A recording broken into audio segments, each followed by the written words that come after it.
Hi, I'm Darren Cook of Big Stick Combat, aided by my friend Eric here. We're going to return to a technique that I saw on a DVD. In this technique, he grabs my wrist, and I'm going to counter here. I'm going to grab this, cinch this down.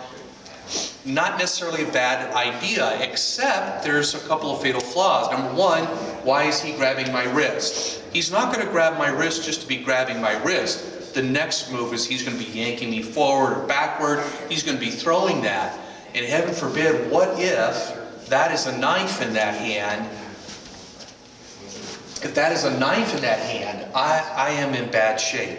So the critical flaw in this is that, number one, I'm not contending with that hand. I just assume he's going to grab and stand there. He's not going to do that. Number two, notice where I'm standing. Maestro Mulconery calls this the cut zone. I call it the kill zone. In front of him, he has a full range of motion, full strength with either hand. I do not want to be here. So it's very easy to remedy this technique. I want to, number one, move the outside, and I'm going to, so I don't want to wrestle. If we get in a move where we're wrestling and I'm fighting for this, it's his strength versus mine. I'm going to create a gap. I'm going to shove my fingers right into his eyes as I move to the outside. Right? So now, heaven forbid, if that's a knife, I'm moving away from that hand. And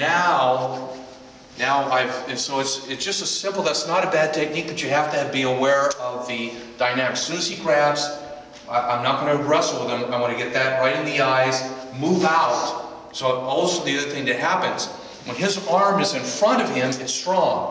If I can move that arm to the outside, his arm is weaker as it gets further, as it moves toward his hip. Now I come in and I grab that. Last thing here, with this cane, this move is even easier. So if he grabs the wrist, I've got a very short circle here. So I don't have to, like with the cane, I have to, this is actually quite a long distance. So this one, outside, and I got a real quick counter to that.